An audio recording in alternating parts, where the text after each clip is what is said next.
Hello everyone. As you guys know, I'm Soumyakanta and I welcome everyone to this group discussion hosted by and organized by ISTE Social Initiative. Today's group discussion is going to revolve around self-introspection and self-reflection.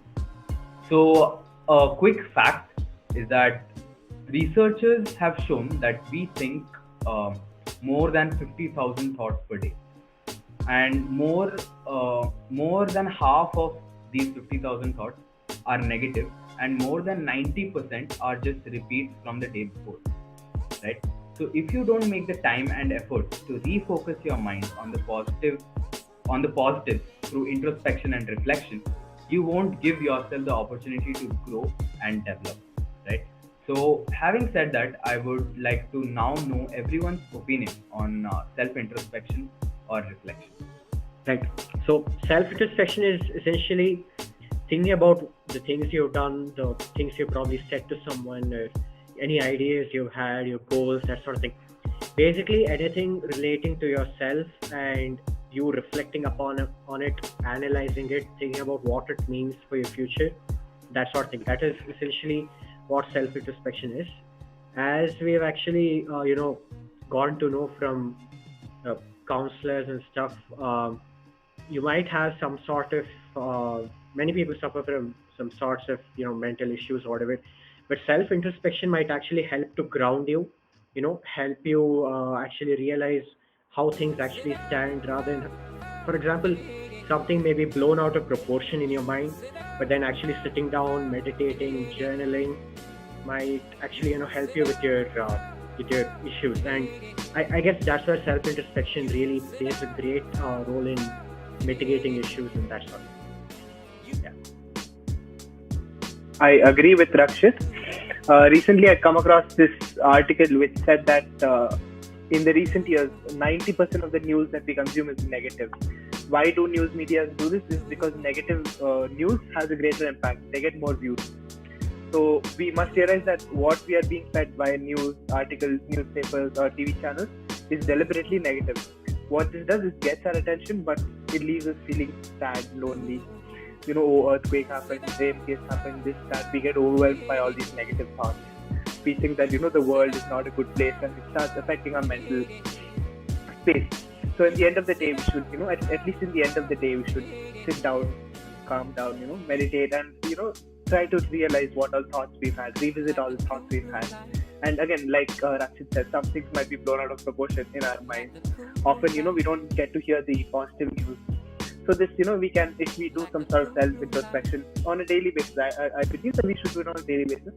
It clears our mind, gives us a better perspective of the world, and makes us live happier and healthier. Self-introspection and self-reflection is also useful because it helps us maintain relations with our friends and families and other close ones. There are often times where we can end up fighting with them over multiple issues, and at the end, neither of them will want to settle the matters because they don't understand that they did something wrong. But then if everyone goes through self-reflection and self-introspection properly, then all these stuff can be avoided. So it is so self-reflection and introspection is very useful in maintaining relations. Right. Okay. So all of you kind of gave different dynamics to like about self-reflection and self-introspection, and those were all amazing points. But do you think there is a limit to social self-reflection, not social, but yeah? Do you think there is this thing? There's a level after which it's too much self-reflection. Well, according to me, retrospection is not only about why we should do. We should also think about implementing our improvements on what we thought on the other day. So, according to me, self-retrospection is just about answering the question why, and it's a different perspective of what we have already done, and how could we improve on that. So, maybe a different perspective about we can of what we can do will help us overcome all these social issues in our life. Um, uh, I also have a point to make. So, if you're a type of person that cares too much, Too much of self-reflection can also lead to overthinking, and that could make a problem. And you'll start thinking about literally every decision you make in life, and you shouldn't take things too seriously. Also, so yeah, too much of reflection is not good as well. Right. So, from what I gather from all that you guys said, is that self-reflection is a good practice, but then again, it should be done in a healthy way, and it should be more about actions, as Deepam said, rather than just making plans, right? So, okay, so coming to plans, like as Deepam said, it should be more action oriented rather than plan oriented. So you think like self introspection is an important process or important part which everyone goes through in their day to day life, and if so, why? Or if no, why? Like, you think everyone should do self introspection, or people can still lead a very good, positive, healthy life without doing that? See, if I may, the as you know, the previous speakers have said, self introspection must be performed at a healthy level, right? So, let's say you have someone who is suffering from anxiety or any one of these issues. For them, self introspection, even if they start it off in a healthy way, if they start thinking about the stuff they've done and everything, eventually it's going to devolve into something, like a full fledged panic attack or something like that. So I think apart from people doing it on a healthy at a healthy level, the people who should regularly practice self introspection are people who aren't probably suffering from any mental issues like anxiety or panic attacks and that sort of thing, because for them self introspection probably will only cause harm. That's in my opinion.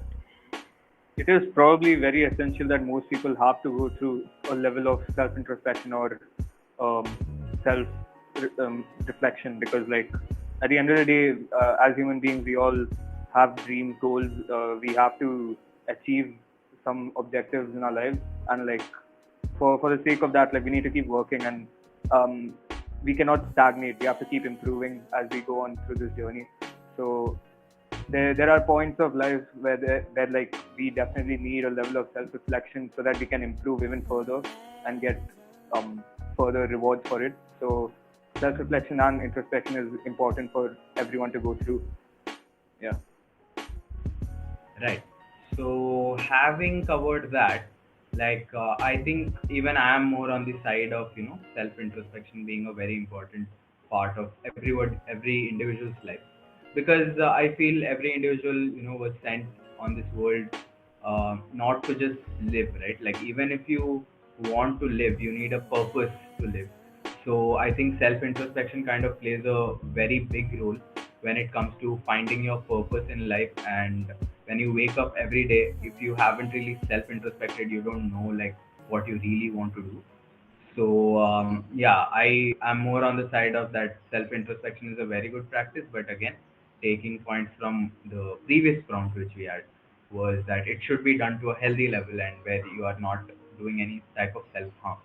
Anyways, speaking of that, if I ask you, when was the last time you guys sat down and self introspected? And like, if you guys can share any memorable incident, that how it resulted in something positive, and or if something negative also happened, please feel free to share. Yeah. I'd just like to make a general like statement. I think everybody on this call has definitely self-introspected very very recently. That is, think about your New Year resolution. Right. So, what is a New Year's resolution? New Year's resolution is simply look back on the year before, and now you decide, okay, this is what I have to change. So, I think for this question, I think everybody can answer, or even anybody in the world can answer. Oh, I myself as well, I'm at it. Or we have all made New Year's resolutions, and that's technically one of the most positive self-introspective, practices of like in a human life. You look back on the year before, you decide, okay, I'll make my life better this year by changing this part of my last year. So yeah, I feel like everybody on this call and everybody in the world has, self-introspected or had little self-reflection lately. So yeah. Right. So, yeah, like Jitin had said, we all have recently self-introspected. So, I actually perhaps consciously did it once as well. So, in the past vacation that we had during our winter break, I got to meet a few of my school friends again after quite a while, let's say 2 or 3 years. So, yeah, it was just a small meetup. We just like hung out for a while. But yeah, it really made me realize what I was missing in terms of connection, because I had known these people for like throughout my childhood, and it just brought back all those memories from my childhood. And yeah, I think like it was just reflecting on that and being grateful for it, that I had such people in my life and I have them still, and I can reach out to them at any point and just talk to them casually about whatever's on my mind. I think that's really important and it's really nice to have that. So yeah, reflecting on that made me realize that, and it made me more grateful in a way. Okay, that's really nice to hear.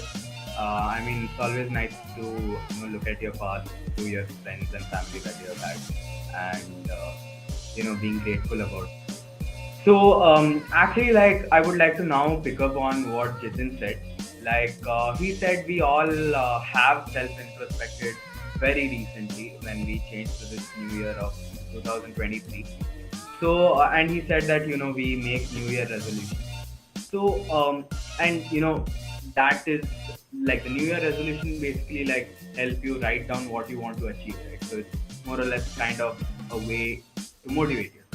So do you think self-reflection or introspection is the only way to motivate yourself, or are there other driving forces that may be around? Have I always disagree that self-reflection and introspection is the only way to motivate oneself.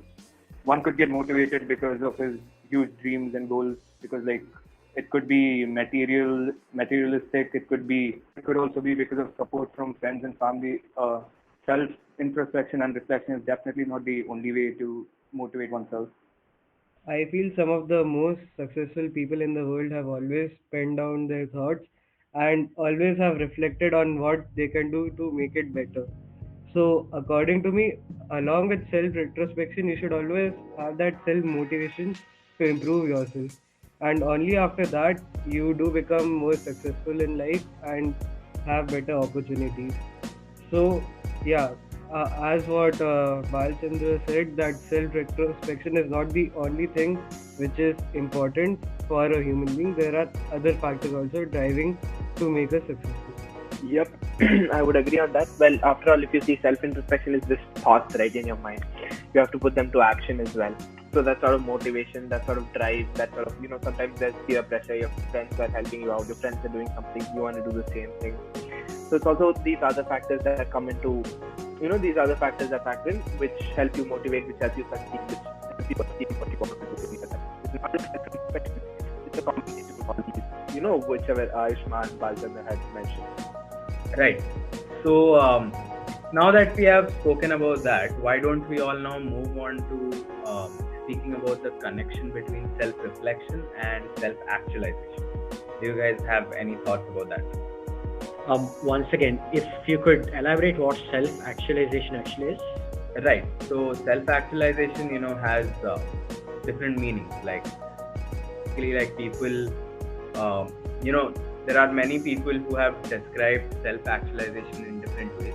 But at the end, what it boils down to is finding out what your true potential and what you truly desire and your true purpose in life. Yeah, that's basically considered the final stage. Like once a person has self-actualized, they like become more humble, grateful in their life, and they start to enjoy life with every second. So that's what self-actualization. Again, I am being very brief about it. There is more to it. Yeah. So Right. like people take it in different ways. But again, all of them being positive, but they derive different meanings. Right. Uh, So if you can I continue? yeah, sure. Yeah. So if you were to put it in layman's terms, it basically means that self-actualization is the desired end goal of the whole process of self-introspection. So you start off with your introspection and all of that, and eventually you arrive at self-actualization, right? So you arrive at the final picture of who you really want to be, what your goals are, and that sort of thing. So I guess that's it. It's not that complicated. That's all there is to it, in my opinion. Yeah, in simpler terms, it's like self-actualization is improving and finally reaching a goal of becoming the best version of yourself, like becoming as capable as you can possibly become. And obviously, it comes hand in hand with self-improvisation because self-reflection and yeah, it comes hand in hand with our topic, especially because we actually need to do self-reflection and my bad. Wait, let me collect my thoughts for a second. Yes, we actually need to self-reflect regularly so that we can slowly, step by step, improve each part of our mistakes or like um, faults, so that we can come down to each error within us and improve on it, and finally like remove the error, so that eventually we can become the perfect versions of ourselves, the perfect versions of ourselves that we are capable of becoming. A few weeks ago, I saw this video, right, about this. So this is fitness influencer called Noel Dazel. So he told us a story about how when he was broke and like young and broke, he stuck pictures of what he wanted in life on his walls. So every day he wakes up and he looks right at that, and so that it'll like get ingrained in his mind, and he'll like always wake up and look right at that. And so in specific, there was this one car. So I think yeah. So there was one car that he had stuck a picture of because it had just come out, and it was very cool. And it was basically every kid's dream to get a really sick car. Right. So 10 20 years later, uh, his mom calls him up, and she says, you know, she shows him a picture of his wall, and on that is the car that on that is the car that he had stuck a picture of, and he has that car right now. He owns it right now, and so that's basically the link between self-reflection and self-actualization. So he looked like he stuck his goals onto a wall, and he thought, and he set himself a goal, and at the end, 20 years later, he achieved that goal. He actualized his goal. And so, obviously, as Bala said, these concepts do go hand in hand, because without self reflection, there will never be self actualization. I think like we can come to the conclusion that self-actualization is more like a journey, and self-reflection is what you have to do to be on that journey, right? On the right path. Anyways, so with that, I would actually like to draw curtains to this informative and intriguing group discussion. But before we go, here at the Social Initiatives ISTE, we always promote kindness, empathy, and a feeling of community. So I would like everyone to give it a thought and maybe share an instance where you have done a similar act and how it made you feel, just to end it all on a great note. Kindness, there are many instances we can show kindness to people. Like just recently, my friend, he needed some people for some really important work, and like nobody was willing to show up. So out of my way, I took time and just I was willing to help him out. And he's just like, please come, please help me out. I have nobody. I was like, okay, fine. It's just the little things you do just to help people out from day to day to make their day better. So that's one act of kindness I did recently. Um, Other than that, there are many instances, of course, being kind to animals, being kind to people. I believe everybody should follow such acts of kindness every day. Right, and how In did fact, that along make you feel? Well, Whoever spoke. um, well, see, when you help someone out, and you don't expect anything in return, just that the person's happy, you feel great inside as well, because I don't know, there's this feeling of joy that okay, I helped this person out, you were able to provide for somebody. I feel like that's something makes a lot of people happy, rather than taking things. You're able to help somebody out. It's a really nice and positive feeling, and it could have a ripple effect. So like that person will help somebody else out, and then someone else will help somebody else out. So it creates a ripple effect when you're really kind to people. Right. So I like, as you said, like it gives us this feeling of content and satisfaction, and then sets off this ripple effect where this feeling and acts of kindness are promoted, and then so that we can finally grow into a community. Yeah, So and yeah, also you never know. Sorry, you also never know. Like when you might need help, that person might actually show up for you. Like you just be like, okay, I need. That person will come back to you. So your kindness does reap rewards as well. right. So with that, like I would just welcome one more speaker, and then we'll conclude this. Yeah. Yeah, so like Reeve said, kindness, especially to me, kindness doesn't extend only to people, it extends to animals as well. Whenever I go out on a hike or whenever I go out with my parents, I always carry a pack of biscuits. So whenever, we stop somewhere and there's a couple of dogs, we feed them the biscuits, or if we have any leftover food which we've taken on the trip. One thing about extending kindness to animals is they can't say thank you. They can't say thank you. It's just in their smile. It's in their wagging tails. It gives me an immense sense of satisfaction, and I'm sure it gives the other animal lovers, animal advocates as well, a great sense of gratitude, and also a sense of satisfaction. And you're generally grateful for how well you are. The animals, they don't have shelter, they don't have any meals or anything. But when you give them even a little bit of support, it helps them immensely, and you realize how grateful you are as a human being.